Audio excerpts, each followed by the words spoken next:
Naannoo Oromiyaatti hojii misoomaa garaagaraa hojjetamaa jiruun fayyadamummaan hawaasaa yeroo gara yerootti fooyya'aa jira. Hojiin qonnaa hojjetamaa jiru kunis bara kana qophii karooraa ogeessaa fi qonnaan bulaa qopheessuun eegalame.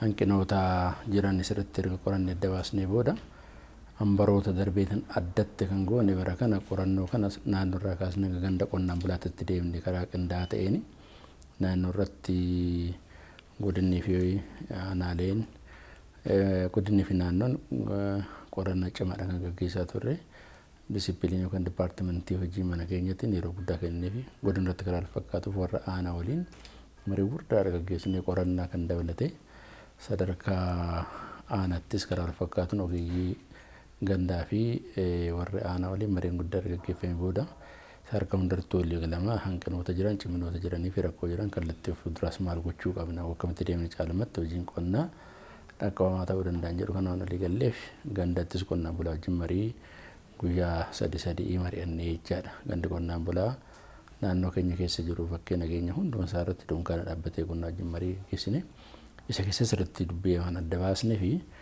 karoora keenya kan karaan duras goonee hin beekne bifa addaatiin kan ta'e bara kana qonnaan bulaan akka karoorfatu goonee gandarraa karoora finnee jechaadha. Ganna kana lafa meeqa misoomsuu dandeenya? Akaakuu midhaan kamittuu misoomuu danda'a, ekolojii kam qabna yeroo kamittis ta'uu danda'a hin jedhu kana qonnaan bulaan mataa isaa akka inni beeku waan gooneef karoora keenya gandarraa dhufe karoorri kun aanarrattis godinarrattis xiinxalamaa naannoo gaafa ga'u caarraa qabnu immoo deebisnee irratti mari'annee karoora irratti ligallee jalqaba irratti kanaaf hektaara miliyoona 10.8 misoomsuudhaaf bara kana ganna keessa qabannee jirra. Isa kana misoomsinee midhaan naannoo miliyoona 368 ol ta'u sassaabuu danda'uu qabnannee kun karoorfamee jira jechuudha. Oomisha gannaa kanaafis hanqinni xaa'oo akka hin mudanneef mootummaan dursee irratti hojjechaa jira. Lafa misoomsina maddeetti immoo kan qopheessuu qabnu humna raawwatu kaasee jira callaa guddistoota addaan barbaachisa. Xaa'oon fedhiin isaa fulbaana irraa jalqabeeti kan dhufu waan ta'eef fedhiin isaa sassaabamee fedhii isaa sanarraa ka'ee ministeera qonnaatti bitee dhiyeessaa waan ta'eef kuntaalli miliyoonni 10.5 bara kana xaa'oo daabbee fi xaa'oon yuuriyaa bitamee akka dhiyaatu qabamee jira. Isa keessaa hanga guyyaa kaleetti miliyoonni 6.1tti kan siiqu dhiyaatee naannoo keenya keessa galee jira. Miliyoona 2.1 kan ta'u immoo qonnaan bulaa keenya faraabsamee jira jechaadha. Isa qofa osoo hin taane sanyii irrattis karaa fakkaatu hojjechaa irra yeroo ammaa bal'inaan kan dhiyeessaa jiru boqqoolloodha. Boqqolloon kumtaalli 100 ol qonnaan bulaa bira godinaalee bira gahee jira. Kumtaalli gara 80,000 siiqu qonnaan bulaa bira gahee jira. Sanyiin midhaan biilatis kan midhaan dheedhii fi midhaan dibataatis karaa fakkaatuun deemaa jira. Waliigala isaa gaafa laallu baraa baratti qonnaan bulaanis fayyadamaa dhufee jira. Mootummaanis xiyyeeffannaa addaa kennee hojii kan sirriitti hoogganeera. Walitti hidhamiinsi gabaa waan hundaa qulqullaa baatu malee karaa ittiin mijachaa dhufe hin jira. Keessumattuu oomisha alergii irrattis qonnaan bulaan waan fayyadamaa jiruuf qonna koontiraataa fa'aani xiyyeeffannaa kanaa fi tooftaa kanaan dabalatee fedhii fi hojii walii galaa jiru. Abdii namaa kennuu fi galma kaawwan isaanii baraa baratti kan milkeessaa deemaa jiru ta'uu isaati. Oomishaaf oomishtummaa dabaluuf teekinooloojii ammayyaa fayyadamuu fi kilaasteraan facaasuun gahee olaanaa qaba. Hojiin qonnaa kunis harka 80 kilaasteraan kan misoomuu fi makaanaayzeeshinii garaagaraa kan fayyadaman ta'uu obbo Bariisoon dubbatu. Qonna kana keessaa 80 oli kilaasteraan hojjennaa jechaadha. Hektaara naannoo miliyoona 6.8 siiqu kilaasteraan kan hojjetamu. Kana jechuun midhaan gosa adda addaatiin ni jiraata. Lafoota silaa kilaastera ta'uu danda'an hunduma isaa gara kilaasteraatti finnee kan hojjechaa jirru. Tokko isaa iyyuu kan qonna keenya akka inni ariifatu bu'aan isaa akka sirriitti galmaa'u qonnaan bulaan akka dhadhamatuu fi bara baratti akka inni hamilee isaa dabalaa deeman godhisaa waan ta'eedhaaf isa immoo bal'inaan kan hojjechuudhaaf qabnu makaanaayzeeshiniitti fayyadamuu danda'uu qabna. Qonnaan kan ol qabatu makaanaayzeeshinii tiraaktara akkasumas immoo tiraaktaroonni xixiqqoon isaan humna namaatiin dhiibbamanis muraasni jiraatu. Kanaaf tiraaktaroonni kanaan dura dhiyaachaa turanii fi bara kanas daballee dhiyeessine tiraaktara 8,000 ol kan ta'u naannoo keenya keessa ni jiru jechaadha. Miliyoona 5 ol lafa karoorfanne kana keessa miliyoona 5.5tti kan seequ tiraaktara misoomsuudhaaf waan qotuudhaaf karoorfannee jirra. Qonna arfaasaatiin lafti hektaar miliyoonni 1.8 kan qotamee fi callaan kuntaalli miliyoonni 41.9 irraa eegama.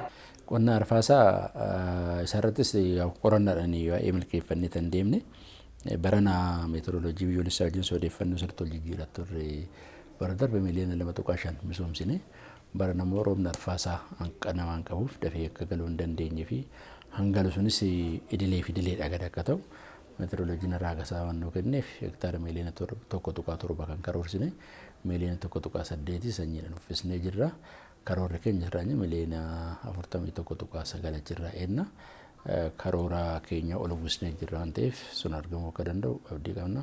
Hojii misoomaa hojjetamaa jiru keessatti qonni dhimma ijoo wabii nyaataa mirkaneessuu, alergii dabaluu, oomisha alaa galuu bakka buusuu fi carraa hojii uumuu keessatti akka initiatiivii irratti hojjetamaa jira. Jallisii lamaan hojjenna. Tokko jallisii misoomaa qamadii bonaa jennee kanaan dura akkuma beekamu rakkoon tokko wabii nyaataa mirkaneessuu keessatti qamadii alaa bitamee barabaraan biliyoona doolaara tokkoon bitamee gala gaheen Oromiyaa guddaadha.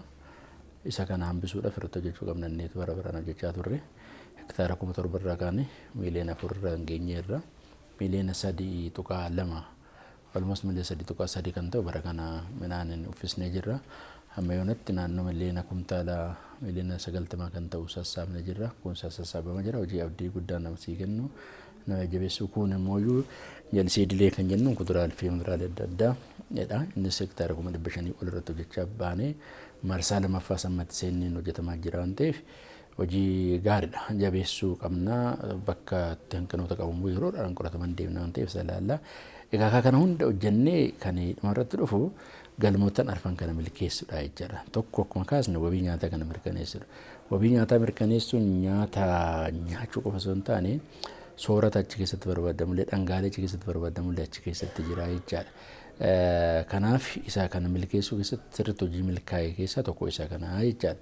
Kuni mana tokko nama hundaa karaa barbaadamu uwwisa sirrii kennee jettee kaasuus rakkisuu danda'a. Garuu galma kaawwanne bakka irraa kaa'annee fi safartuulee isaa kaawwannee fi yeroo safar keessatti wabii nyaataa mirkaneessuun danda'amee jira. Kana ol hojjennee qonnaan bulaan ammas siqiqii malee yaaddoo malee guutumaan guutuutti soorata isaa akka soorachuu danda'u. Sooranni soorata immoo kan dhangaadhaan dagaagesan ta'uu akka danda'u asirratti hojiin hojjechaa jiru hojii jabaadha. Kun oomisha alaa galu sanii hambisuu dandeenyeerra jechuudha. Nama oomishni alaa galchinu baay'een isaan jiru. Akkuma hojiinis beeknu mootummaallee karaa kana cufeeti jabaatee kan hojjete oomisha nyaataaf jettee biyya alaatti binneen galchuun hin jiru. Even maaltu godhama biyya alaatti galchuu jechuun koomma FAO'n galchuu danda'a. WFP galchuu danda'a, dhaabbileen biraa galchuu danda'a. Dura gabaa addunyaa irra bitaa galchan. Amma biyya keenya keessatti bakkee rakkoon beelaa hin jira jedhamee amanamoo jiraatee jiru bakka hedduma jiru irraa biyya keenya keessaa bitamee biyya keenya fidee dhaqama malee asii bitamee biyyoota Afrikaa birootti fidee dhaqama malee biyyoota addunyaa biraa irraa bitamee gara keenya akka dhufuu hin dandeenye inni karaa sana hubachuun gaarii ta'a. Karaa kanaas hojiin milkaa'ee jira. Alergiin keenya baay'ee dabale. Bara kana dheedhii boloqqee irratti hojiin hojjennu hojii guddaa hojii baay'ee jabaa hojjennee jirra. Midhaan garbuu irratti hojiin hojjennu hojii salphaa miti. Qamadii irratti hojiin hojjennu salphaa miti. Oomisha bunaa irratti bunni amma karaa baay'ee biyya kana keessa waggaa 150 ol qonna ammayyaan ture waggaa agarsiisu ture jedhamee jira. Seenaa kana keessatti akka bara kanaatti bunni irratti hojjennee jiru. Abukaadoo irratti gama kanaan hojiin hojjenne hojii guddaa jira. Loon foonittis karaan deemna waan jiruuf isarratti hojjenne carraa hojii uumu dargaggeessa hojii barbaaddota miiliyoonotaan biyya kana keessa jiruuf carraa guddaa uumnee jirra. Qonni lafee dugdaa biyyattii ta'ee tajaajilaa jiru kun galtee industirii ta'ee guddina industirii biyya keenyaatiif akka gumaachuuf xiyyeeffannoon irratti hojjechuun barbaachisaadha.